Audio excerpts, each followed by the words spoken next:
Reeves, mes propos vont beaucoup résonner avec lui et ça me fait un grand plaisir de pouvoir poursuivre l'ouverture qu'il a faite avec des propos à la fois enthousiasmants et à la fois pessimistes, puisque comme lui, je pense qu'il n'y a pas à être optimiste ou pessimiste, mais il faut être déterminé. Donc la question à laquelle je vais essayer de répondre, c'est est-ce que nous vivons, et si nous vivions une nouvelle renaissance, on va voir au fil de mes propos ce qui a été la renaissance et ce que pourrait être la nouvelle renaissance.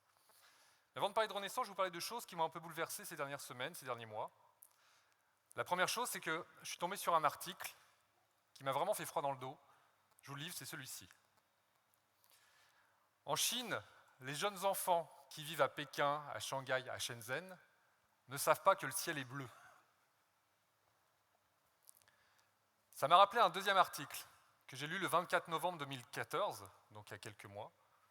Le CNRS a publié une étude selon laquelle laisser jouer un enfant dehors lors d'un pic de pollution à Paris revient à l'enfermer dans une pièce de 20 mètres carrés avec 8 fumeurs actifs.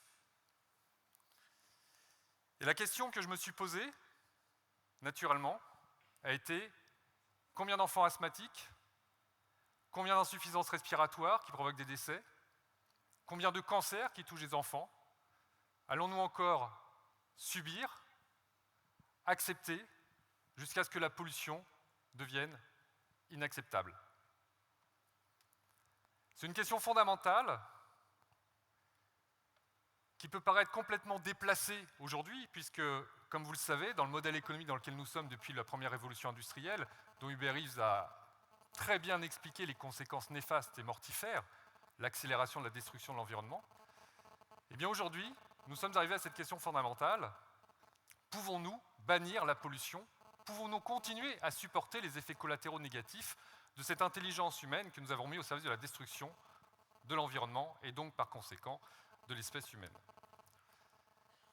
Poser cette question dans une assemblée de dirigeants peut paraître absurde, déplacé. Dans une économie complètement dopée au carbone et à la pollution, puisque je vous parle du CO2 comme effet collatéral de notre activité humaine, mais il y a bien d'autres effets, les médicaments, les eaux polluées, la déforestation. Et la question qu'il faut se poser ce soir, c'est est-ce qu'il est réellement possible, imaginable, d'éradiquer la pollution? Est-ce que, raisonnablement, nous pourrions envisager d'éradiquer la pollution? Et là, vous allez me répondre, ah non. Comment ferions-nous pour nous déplacer, pour aller travailler, pour produire, pour consommer, pour manger, pour vivre à 7 milliards d'humains sur cette planète si nous éradiquions la pollution? C'est totalement impossible pour nous, contemporains du XXIe siècle, d'imaginer un monde totalement dépollué, avec des rivières propres, des champs qui restent productifs et non stériles. Ça nous paraît totalement impossible. Vous me pardonnerez d'avance, je vais me livrer sur vous, à des attouchements corporels. Il semblerait que vous ayez sur vous votre téléphone portatif et que ça envoie des ondes qui sont particulièrement néfastes pour la bonne diffusion. Excusez-nous. Merci Bonne de me le soirée. rendre à la fin. Bonne soirée. Ah, dites donc, vous connaissez... Oui, vous la connaissez. Ah oui. Ah. Je regarde les choses moins drôles, désolé. Donc finalement, cette impossibilité à penser un monde sans pollution nous renvoie à une période de l'histoire assez récente. Cette période, eh bien, c'est le Moyen-Âge. Un contemporain du Moyen-Âge, un homme qui vit au Moyen-Âge, était incapable d'imaginer un autre pouvoir que le pouvoir féodal. Il était incapable d'imaginer une autre machine qui ne serait plus tirée par des bovins ou par des chevaux, une machine mécanique. C'était totalement impossible pour lui. Faites un saut de 7 ou 8 siècles en arrière, vous n'auriez pas pu imaginer ce qui allait arriver après. Et pourtant, 4 siècles plus tard, que se passe-t-il? Le cerf du Moyen-Âge prend le pouvoir et la machine à vapeur apparaît au XIXe siècle et révolutionne notre façon de vivre ensemble et notre façon de produire. Ce que je veux dire par là, c'est que nous vivons un nouveau Moyen-Âge. Nous sommes à la fin d'un nouveau Moyen-Âge et nous allons entrer dans une période de transition. Que s'est-il passé entre le Moyen-Âge et le monde moderne dans lequel nous sommes aujourd'hui? Il y a une période de 4 siècles où tout a changé. Cette période de 4 siècles, c'est quoi? C'est la Renaissance. La Renaissance italienne, devenue Renaissance européenne, n'est ni plus ni moins qu'un trait d'union entre deux mondes.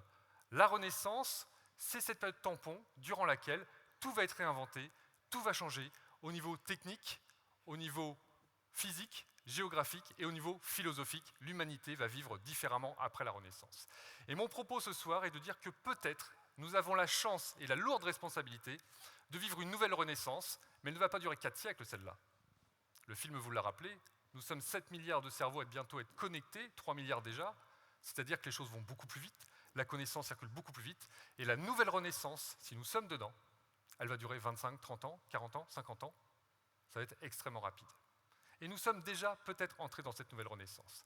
Qu'est-ce qu'une renaissance? Une renaissance, c'est un changement d'appréhension géographique du monde. Je vous rappelle que jusqu'à la Renaissance, la Terre est toute petite.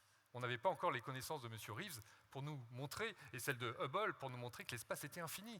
La Terre, c'était l'Europe, l'Asie, l'Afrique, point. Et au-delà des océans, les bâtons tombaient, c'était la chute, c'était le risque, c'était les monstres marins. Que se passe-t-il au XVe siècle? Le pur hasard nous fait découvrir les Antilles, nous fait découvrir ce qui deviendra les Amériques et les États-Unis, et le monde devient immense. Aujourd'hui, 5 siècles plus tard, une nouvelle appréhension géographique du monde va également nous faire changer de comportement à l'égard du vivant et à l'égard des autres individus, c'est le fait que la Terre est toute petite. Nous allons en finir avec ce mythe de l'immensité du monde hérité de la Renaissance. Nous allons découvrir que cette Terre, elle est petite, toute petite dans l'espace, on l'a vu, et qu'elle est donc extrêmement fragile. Et le sentiment de précaution, le sentiment de soin va se développer naturellement dans les esprits de nos enfants et nos petits-enfants parce qu'ils, eux, vont prendre conscience qu'il n'y a pas d'infinité. Au XVe, l'humanité découvre l'immensité du monde. Au XXIe, nous allons découvrir la finitude du monde. La Terre est petite. Deuxième point commun avec la Renaissance est une période d'intense créativité. On a eu des Léonard de Vinci, des Michel-Ange, des Botticelli, on a eu des choses magnifiques à la Renaissance qui ont révolutionné le rapport de l'homme à la technique.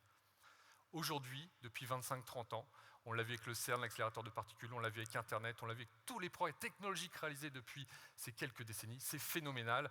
Solar Impulse, cet avion solaire qui est en train de faire le tour du monde, nous prouve que le réservoir d'innovation est colossal. Nous sommes dans une période d'ébullition créative. Troisième facteur de renaissance, c'est la violence. Nous assistons depuis quelques années à une résurgence des violences, l'intelligence humaine au service de la violence. Violence à l'égard de l'environnement, violence entre humains. Et aujourd'hui, des violences religieuses qui renaissent. Pourquoi? Eh bien, parce que la Renaissance, le changement fait peur. Et pendant que des gens ont peur, les plus conservateurs s'accrochent au monde d'hier et se battent pour préserver le monde d'hier. Ils n'entendent pas que le monde de demain naisse. Et je vous rappelle que durant la Renaissance, on a eu l'extermination des Amérindiens. On a eu l'esclavagisme qui est devenu industriel de manière colossale. Et puis on a eu cette guerre de religion intra-européenne avec cette fameuse nuit de la Saint-Barthélemy où le sang coulait dans les ruisseaux de Paris. Aujourd'hui, nous sommes à nouveau confrontés à des violences humaines et ça va durer encore quelques années, le temps que le monde naissant émerge de cette renaissance. Quatrième facteur de renaissance, c'est l'outil technologique qui révolutionne la connaissance humaine et qui permet de diffuser des nouvelles idées et donc une remise en cause du monde d'hier. Grâce à Gutenberg, des hérétiques comme Copernic, comme Galilée, et puis après des philosophes comme Voltaire, comme Diderot, comme Rousseau, ont pu être lus, ont pu être écoutés et ont pu imposer un nouveau monde. Il n'y aurait pas eu de modernité, de monde moderne, il n'y aurait pas eu de déclaration universelle des droits de l'homme si nous n'avions pas eu la diffusion des écrits grâce à l'impression mécanisée. Qui lisait avant Gutenberg? L'élite, c'est-à-dire le clergé et quelques seigneurs, point. Pas de changement de monde. Cette innovation technologique a changé la face du monde et aujourd'hui nous avons une nouvelle rupture technologique dans l'économie de la connaissance. C'est les réseaux, c'est Internet, c'est colossal. Nous sommes tous connectés, des milliards de cerveaux vont se connecter et il va en jaillir des nouvelles idées révolutionnaires, évolutionnaires, des choses qui vont changer la face du monde. Il y a un réservoir infini d'innovation qui s'ouvre à nous grâce à cet outil qui est à la fois bénéfique et dangereux. Une fois encore, Jean-Hubert Reeves, cette connaissance, cette intelligence, on en fait ce qu'on veut. L'heure de la responsabilité a sonné. Et puis, cinquième facteur de renaissance, c'est pour moi le plus important, c'est le fait, et ça va faire plaisir à Hubert Reeves, il ne va pas me contredire, qu'au XVe, XVIe siècle, quelque chose qui était fondamental dans l'histoire de l'humanité vole en éclats. Aristote avait bâti la théorie du géocentrisme. La Terre était au centre de l'univers, elle était figée, immobile, et les astres tournaient autour de nous. Et pendant 2000 ans, le géocentrisme a été la vérité non négociable, la vérité sur laquelle toutes les théories scientifiques, astronomiques se fondaient. Et quiconque remettait en cause le géocentrisme, 2000 ans d'histoire, c'est pas rien 2000 ans d'histoire, avait affaire au pouvoir régulateur qu'on appelle la Sainte Inquisition. Si vous aviez l'outrecuidance de dire « mais non, la Terre n'est pas immobile, elle tourne. Et en plus, les astres tournent autour et nous tournons tous en mouvement. Si vous aviez l'outrecuidance de parler d'héliocentrisme comme l'a fait Copernic, vous aviez affaire à l'Inquisition. Il a fallu attendre 150 ans après la mort de Copernic pour que ses écrits soient diffusés librement. Il a fallu attendre Galilée, qui a failli périr sur le bûcher, pour qu'on accepte enfin que la Terre n'était pas immobile. Le géocentrisme était une erreur fondamentale dans laquelle l'humanité était enfermée. Et aujourd'hui, les gens qui remettent en cause une façon de voir l'économie, une façon de voir la société, des gens qui nous disent « cette nature, il faut la préserver parce qu'elle est essentielle à l'espèce humaine », et on pourrait même inventer des modèles économiques, on va en parler après, réconciliateurs. Ces gens-là, une nouvelle forme d'inquisition essaye de les faire taire parce qu'ils empêchent l'économie de tourner. La question que je me suis posée ces derniers mois, quand j'ai fait ce travail de recherche et d'écriture, c'est comment des êtres aussi intelligents que Aristote, Ptolémée, Ératosthène, François Ier, grand monarque, comment des esprits aussi brillants ont-ils pu se planter pendant 2000 ans? C'est énorme. C'est comme si ce soir Hubert Reeves se trompait. Comment, quand on a un tel niveau de connaissance, peut-on commettre une telle erreur de père en fils pendant 2000 ans? C'est inimaginable. Et on touche du doigt la problématique à laquelle nous allons être confrontés dans cette nouvelle renaissance. C'est le fait que, aujourd'hui, pour changer de modèle économique, pour changer de société, pour donner naissance au monde de demain, il ne s'agit pas de réinventer la roue. L'argent coule à flot, il n'y a jamais eu autant de dividendes versés qu'en 2014 aux actionnaires. Il n'y a jamais eu autant de connaissances partagées dans le monde grâce à Internet. Les technologies, on les a. La connaissance, on l'a. L'argent, on l'a.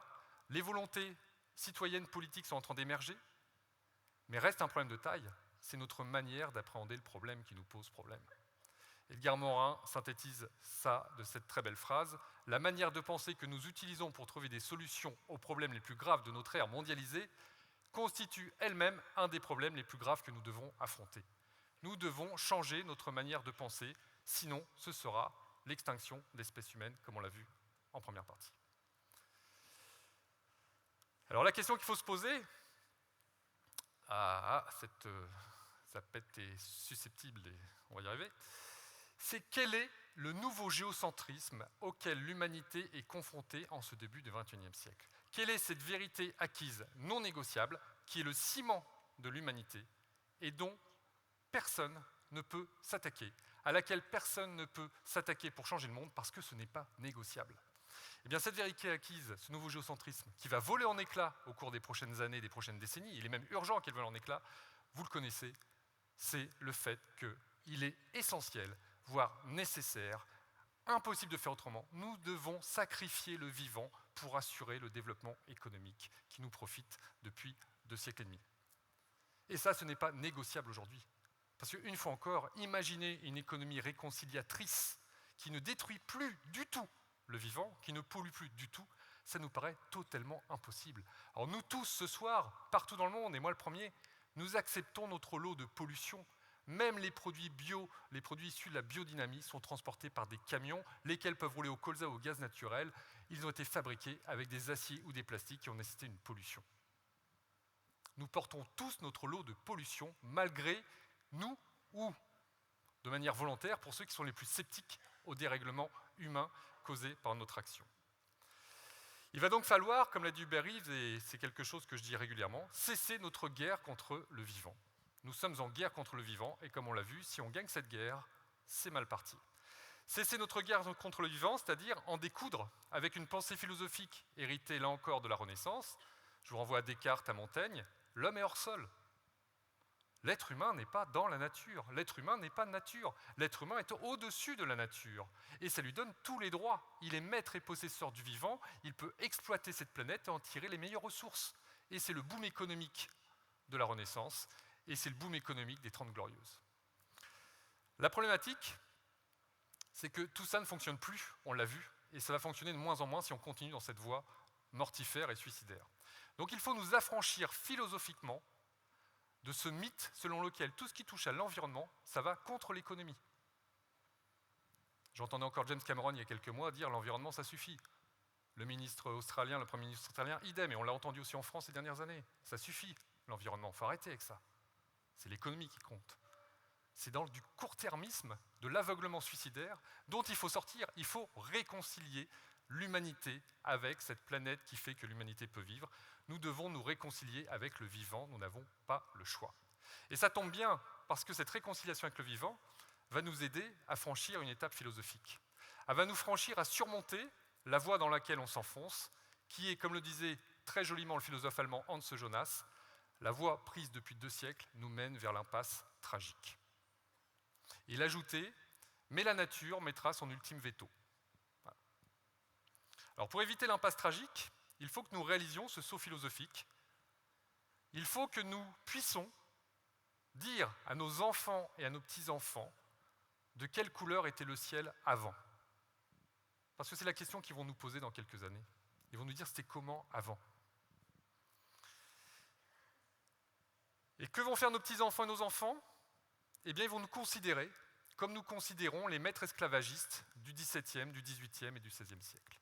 Ce que je veux dire par là, c'est que si l'esclavage était quelque chose de normal au XVIe, XVIIe, XVIIIe siècle, de manière industrielle, je vous rappelle qu'en tant que Nantais, on sait que 27 300 bateaux sont partis de Nantes, plus grand port négrier de l'ouest de l'Europe, et que tout ça était tout à fait normal. Tout homme d'affaires avisé du XVIIe siècle investissait dans le bois d'ébène. Tout homme d'affaires du XVIIIe siècle investissait dans les colonies et dans l'esclavage. Où était le problème? Il n'y avait pas de problème, parce que nous n'avions pas d'autre choix. Je ne porte pas de jugement, je constate que pour développer l'économie du Nouveau Monde, pour extirper les ressources et les richesses des Antilles et des Amériques, il fallait des bras. Puisque je vous rappelle qu'au XVIIIe siècle, nous n'avions pas encore inventé la mécanisation des tâches. Donc il fallait des esclaves. Et comme des richesses, il y en avait des montagnes de l'autre côté de l'océan Atlantique, il a fallu développer un esclavagisme industriel. Et nous en sommes arrivés là. Et aujourd'hui, ces images paraissent intolérables, inimaginables dans la société contemporaine. Et pourtant, à l'époque, c'était normal. Le parallèle que je fais aujourd'hui avec l'esclavage environnemental, c'est que nos enfants, nos petits-enfants, nous considérons comme les maîtres esclavagistes du XXIe siècle. Ils nous diront, mais comment avez-vous pu faire ça? Et qu'est-ce qu'on leur répondra? Mais c'était normal, je ne pouvais pas faire autrement. Et vous croyez que ça leur suffira? J'ai des doutes. Et pour s'affranchir de cette pensée philosophique qui nous mène à continuer à détruire et à nous considérer comme des maîtres esclavagistes, eh bien, il va falloir s'autoriser à penser autrement et s'autoriser à rêver, s'autoriser à être dérangeant. Quand Victor Schœlcher a commencé sa lutte contre l'esclavagisme après ce qu'il avait vu aux Antilles françaises, eh bien, il était considéré comme un traître à l'économie. Il empêchait les entreprises de tourner. Qui c'est ce type qui nous dit qu'il faut arrêter l'esclavagisme, qu'il faut arrêter les coups de fouet et qu'il faut donner la liberté à ces hommes noirs et ces femmes noires? Qui c'est ce rêveur qui rêve à un monde sans esclaves alors qu'on n'a pas la solution? On ne peut pas faire autrement. Donc c'est un utopiste, un rêveur, un irresponsable. Eh bien aujourd'hui, je m'interroge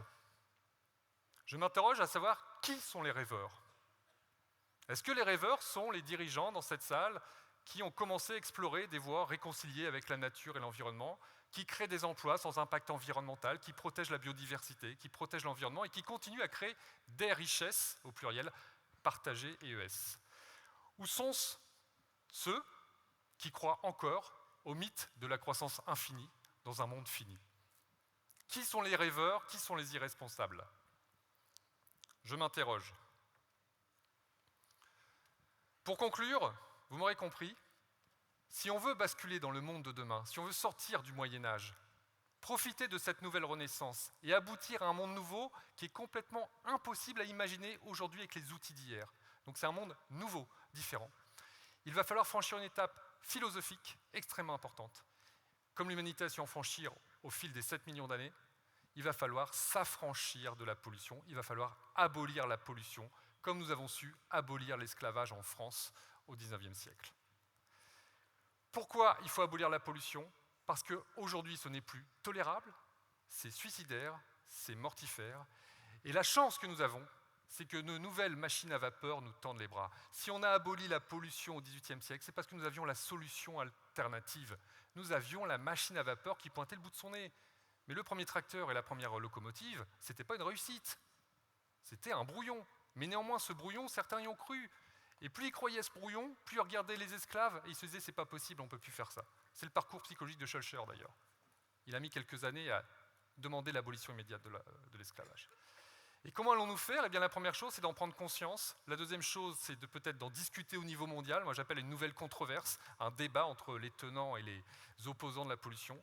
Et petit à petit, on arrivera, nous, nos enfants, nos petits-enfants, aboliront la pollution au XXIe siècle. C'est inévitable. Et pourquoi abolir la pollution? Comme je vous l'ai dit, c'est possible. Toutes les machines à vapeur de demain se présentent, j'ai presque fini. Biomimétisme, économie circulaire, économie symbiotique, dont va parler Isabelle Delannoy. Toutes ces nouvelles pensées économiques sont les nouvelles machines à vapeur qui vont nous permettre d'abolir la pollution. Il faut abolir la pollution parce que ça sera source d'une nouvelle ère pour l'humanité et surtout parce que le ciel restera définitivement bleu. Merci.